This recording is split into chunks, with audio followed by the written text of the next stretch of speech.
नमस्कार दोस्तों, मैंने कैसे करी वट पूजा अपने पड़ोसी के साथ मिलकर। आइए देखिए, चित्रों सहित देखिए आप। घर में पधारो माँ सावित्री, मेरे घर में पधारो। घर में पधारो माँ सावित्री, मेरे घर में पधारो। तुम्हें सुहाग देवे, तुम्हें सुहाग देवे, तुम्हें सुहाग देवे, तुम्हें सौभाग देवे। दुख से उबारो माँ सावित्री, मेरे घर में पधारो। दुख से उबारो माँ सावित्री, मेरे घर में पधारो। भक्त पुकारे आरती उतारे, सुहागिन पुकारे आरती उतारे। ममता रूप धरो माँ मेरी सरस्वती, ममता रूप धरो माँ मेरी सावित्री। माँ तुम पधारो मेरे घर में। मंगल करनी अमंगल हरनी, मंगल करनी अमंगल हरनी। संकट टालो माँ सावित्री, संकट टालो मेरी माँ सावित्री। सब सुख पावे धन्य हो जावे, सब सुख पावे धन्य हो जाए। जिसको निहारे माँ सावित्री, मेरे घर में पधारो। घर में पधारो माँ सावित्री, मेरे घर में पधारो। घर में पधारो माँ सावित्री, मेरे घर में पधारो। बोलो सावित्री मैया की जय। देखिए, हमने बट के वृक्ष के पत्तियाँ पूरी टहनी लेकर के आए और चाची के घर में नल के पास इनकी पूजा होती है। हमने वृक्ष को गमले में लगाया और उसके पत्तियों सहित पूरी टहनी की पहले फूल, धूप बत्ती, धूप, फूल, फल, मेवा, मिष्ठान और पकवान आदि चढ़ाया। बुरे सुहाग की चीज़ें चढ़ाई मैया को। एक एक ने, सावित्री मैया को सभी महिलाओं ने सुहाग की चूड़ी, गले का, मांग का सिंदूर, नेल पॉलिश। ये लेना है आपको। फिर से ले लो, ये काट दो, मेरे साथ आ गया तो मुझे अच्छा लगता है।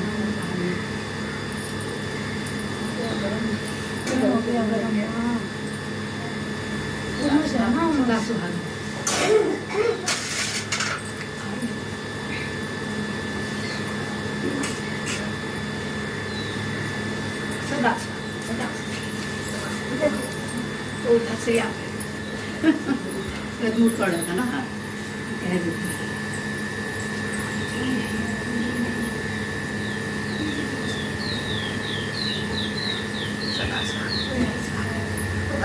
आजा मीता नीमक नीमक छो क्या चाची के बेटा।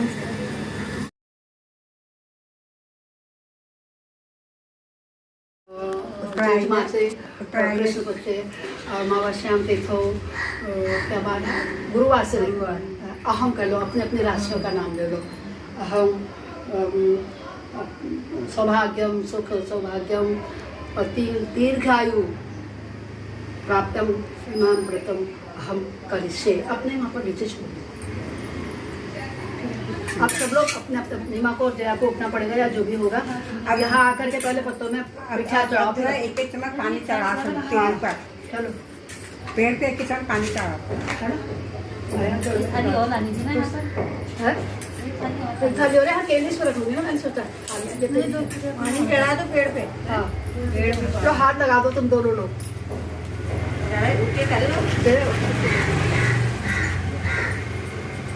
इसमें फल रख देना। उसके बाद अक्षर पीछा चढ़ाते हैं। हाँ, इसमें पत्ते में रोली मीठा लगा दी मैंने। हाँ, अच्छा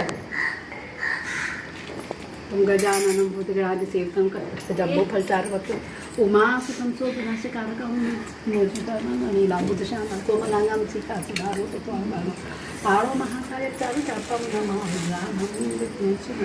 अब सुनो, अपने अपने कटोरा पकड़ो सोने का और ये सब कटोरों में एक एक पुआ कौन रखेगा? मीठा पुआ रख। हाँ ले, ये रखो पहले चने में सब में एक सब में मीठा सब में एक एक रख दे। फूल फूल डाल के उधर से जा मीठा के सब में रखे हैं।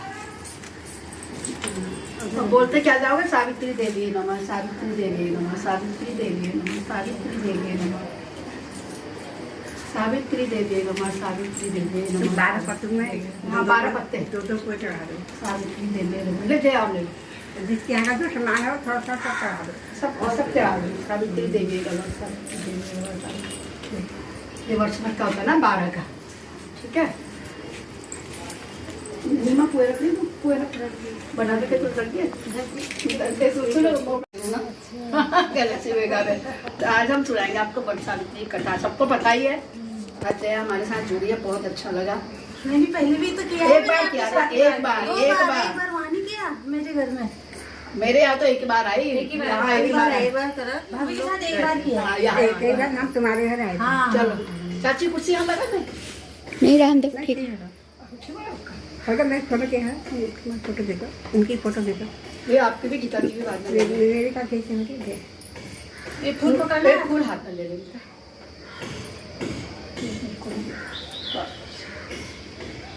अब यह है कि पार्वती जी ने कहा है, देवताओं के भी देवता, जगत के पति शंकर भगवान प्रभास क्षेत्र में स्थित ब्रह्मा जी की प्रिया सावित्री जो होती है, ब्रह्मा जी की प्रिया होती है ना, सावित्री देवी है, उनका चरित्र आप मुझसे कहिए, जिसमें उनके मन का महात्म हो और संबंध का इतिहास हो, एवं जो स्त्रियों का पातिव्रत्य का देने वाला हो, सौभाग्यदायक और महान उदय करने वाला हो। तब शंकर भगवान ने कहा, हे महादेवी, प्रभास क्षेत्र में स्थित सावित्री के असाधारण चरित्र को मैं तुमसे कहता हूँ।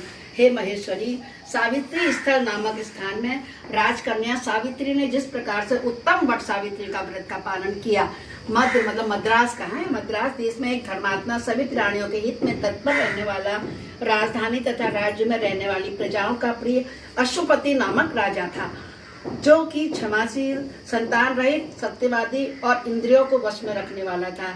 एक समय वह राजा प्रभास क्षेत्र की यात्रा के निमित्त वहां पर आया और विधि पूर्वक यात्रा करते हुए सावित्री के स्थल पर पहुंचा। वहां पर उस राजा ने अपनी रानी के साथ इस व्रत को किया, जो सावित्री के नाम से प्रसिद्ध, सभी प्रकार की मनोकामनाओं को पूर्ण करने वाला और सुहाग को देने वाला है।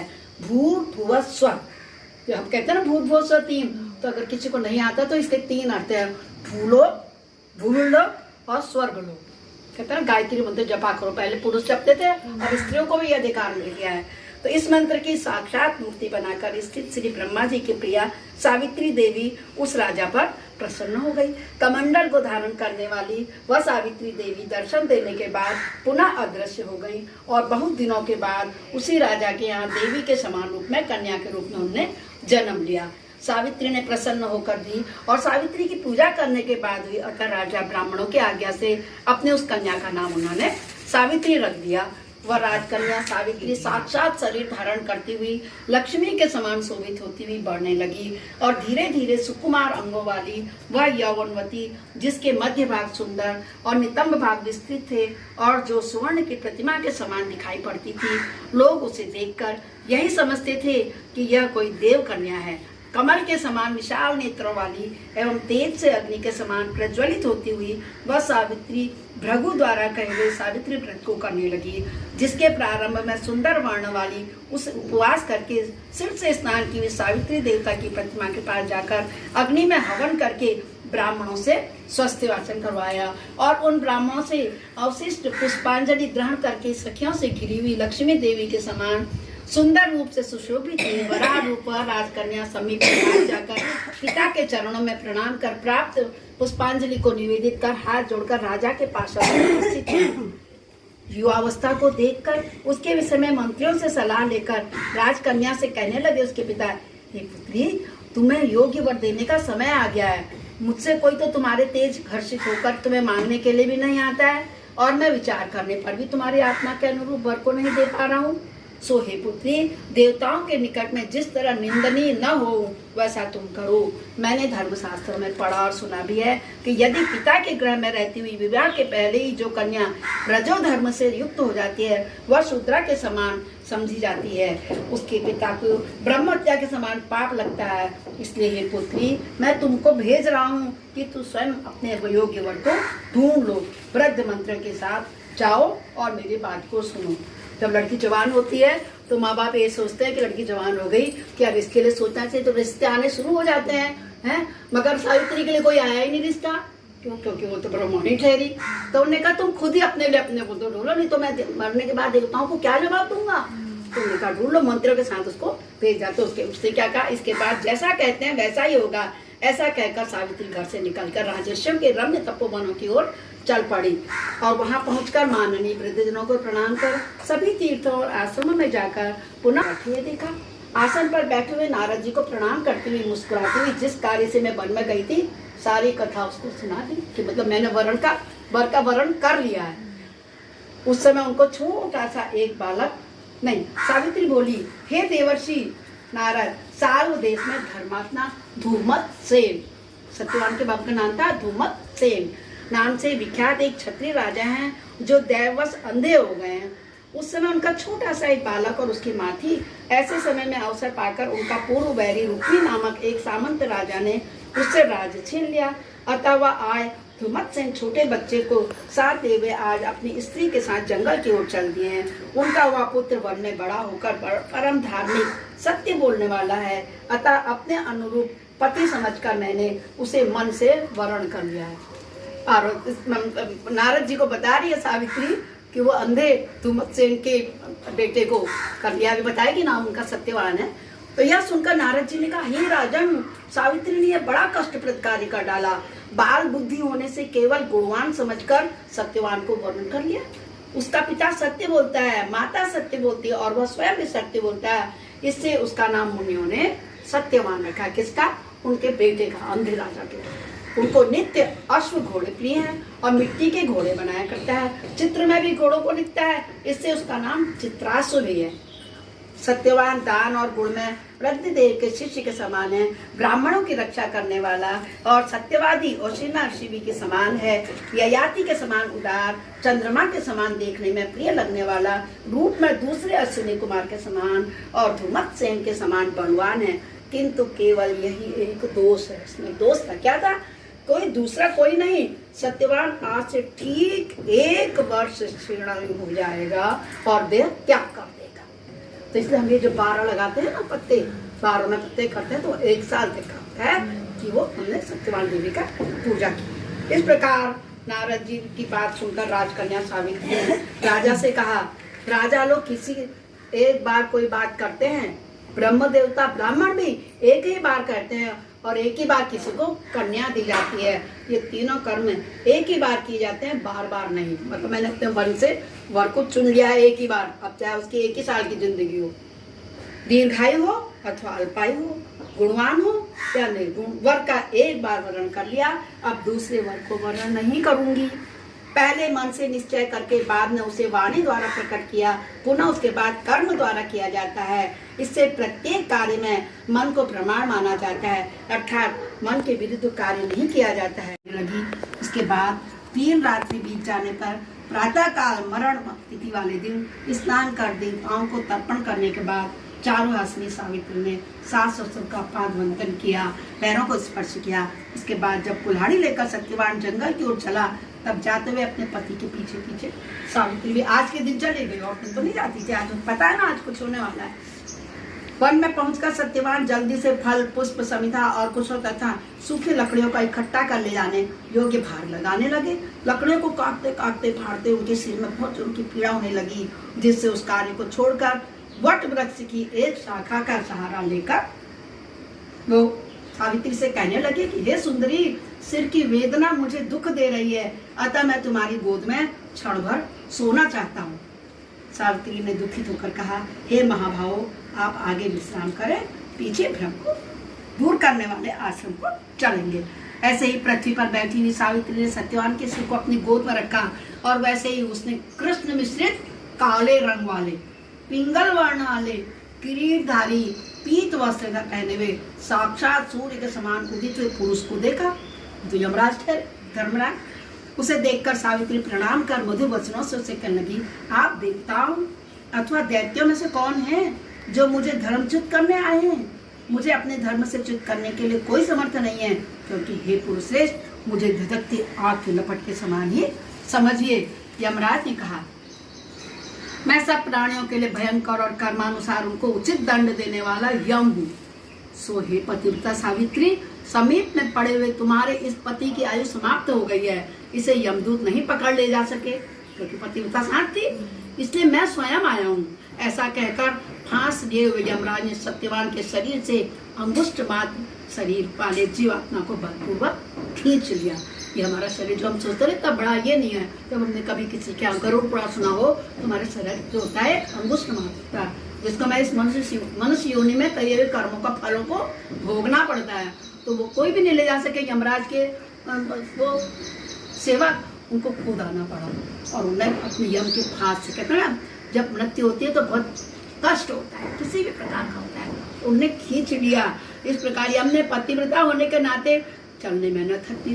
जब सेवित यमपुरी के मार्ग की ओर चलना शुरू किया तो वारारोहा सावित्री भी उनके पीछे पीछे चलने लगी। यम ने प्रत्युता होने के नाते चलने में न थकती हुई सोचा, थोड़ी दूर आएगी, थकेगी, चली जाएगी। हे सावित्री, एक मुहूर्त हुआ तुम यहाँ तक मेरे साथ आ गई, अब लौट जाओ। हे विशाल नेत्रों वाली, को भी जीव बिना आयु समाप्त हुए इस यमपुरी के मार्ग पर नहीं आ सकता है। मनुष्य योनि में अगर भगवान भी जन्म लेते हैं, चाहे राम कृष्ण, तो उनको भी एक दिन मरना ही पड़ता है, चाहे जल समाधि रहे कैसे, सशरीर कोई भी आज तक ऊपर नहीं जा सका है। तो सावित्री ने कहा, आप ऐसे विशिष्ट पुरुष के साथ पति का अनुगमन करते हुए मुझे कभी भी श्रम या ग्लानि नहीं हो सकती। सज्जनों की गति सहारा एकमात्र ही है, दूसरा नहीं। इसी प्रकार स्त्रियों की गति उनका पति, वर्णाश्रमों की गति उनका वेद और शिष्यों की गति उनका गुरु जी होते हैं। इस पृथ्वी तल में सब प्राणियों के लिए स्थान है, किंतु स्त्रियों के लिए तो एकमात्र पति को छोड़कर दूसरा कोई स्थान है ही नहीं। तो आप मेरे पति को ले जा रहे तो मैं भी तो आपके पीछे पीछे आऊंगी, इसलिए मुझे कोई थकान नहीं हो रही, आप जहाँ कहोगे मैं वहाँ चलूंगी। इस प्रकार से धर्म तथा अर्थ से भरे हुए सुंदर मधुर अन्य भी वाक्यों से सूर्य पुत्र है ना यमराज ने प्रसन्न होकर सावित्री से ये बात कही। यमराज ने कहा कि हे भामिनी, मैं तुमसे प्रसन्न हूँ, तुम्हारा कल्याण हो, तुम मुझसे वर मांगो।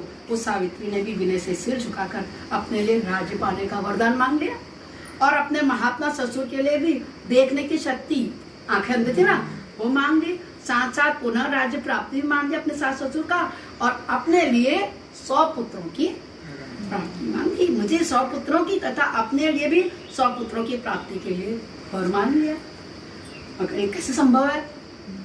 जब किसी का पति चले जाए तो पुत्र संभव ही नहीं। वो हम महिलाओं को इसीलिए बहुत चतुर, बुद्धिमान और पतिव्रता कहते हैं कि सत्यवान को छुड़ाने के लिए उसने कहा मैं 100 पुत्रों की प्राप्ति करूं।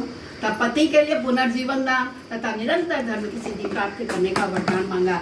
इस प्रकार वर मांगने पर धर्म यमराज ने भी उसे अभीष्ट वर कह दिया, तथास्तु कह दिया। उनको ध्यान ही नहीं लगा कितने वर मांग रही थी, वो सब में मांगते चली गई कि राज्य वापस मिल जाए, सास ससुर के आंखें मिल जाए, उनको 100 पुत्रों की प्राप्ति हुए, मेरे को भी 100 पुत्रों की प्राप्ति, तथास्तु। आप इस प्रकार वर मांगने पर धर्मराज ने भी उसे अभीष्ट वर प्रदान कर वापस कर दिया। उसके बाद सावित्री पति का जीवन दान प्राप्ति का प्रसन्न चित्त होती हुई पति के साथ शांति से अपने आश्रम पे चले गए। बोली कि जब आप मेरे पति को अपने साथ ले जा रहे हैं तो मेरे कहाँ से पुत्र होंगे?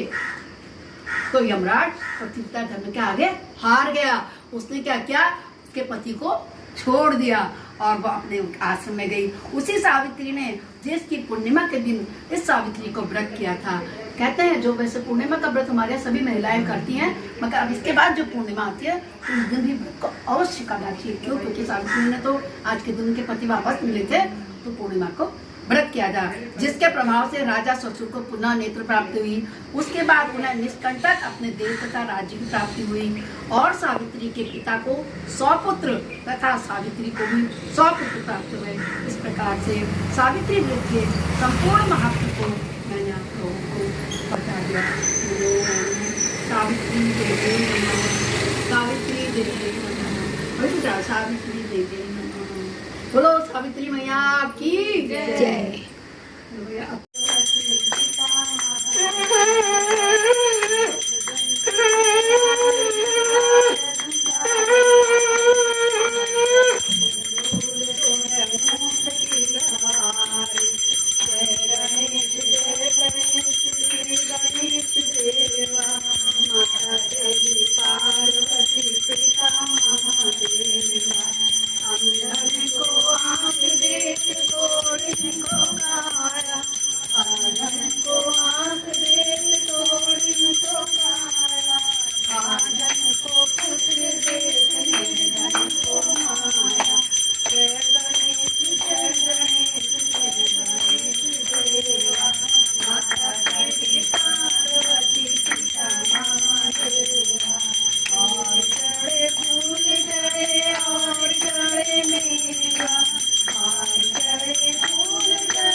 गणेश भगवान की जय जी सिद्धिदाता। कोई भी भजन, कोई भी पूजा, कोई भी पाठ हो, पहले गणेश वंदना जरूर करो, फिर जो भी तुम्हारा खास है वो करो, माता जी का है ना। तो बंद कर दो उसको, है कि नहीं। सब लोग लाए हैं, हम सभी लोग कहिए, हम सभी लोगों की दुआ करते हैं संसार में जितनी महिलाएं, सबका सुहाग अमर रहे, स्वास्थ्य लाभ प्राप्त करे, यही आज हमारी सावित्री देवी से प्रार्थना है। हो गया। तो दोस्तों, देखा आपने उत्तराखंड का ये बिल्कुल करवा चौथ की तरह त्यौहार होता है। भूखे प्यासे हम वट वृक्ष की उनकी टहनियों की पूजा करते हैं ला करके, और अपने अटल सुहाग की कामना करते हैं। पहाड़ी गाँव जया पहाड़ी ये दूसरा पैर नंताल के नंदा, उनके में दुर्गा, नंदा तो जितने सब लोग मिलेंगे, चल लोग की तालियों से हर द्वार में मंदा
बरगद का पेड़ और सब।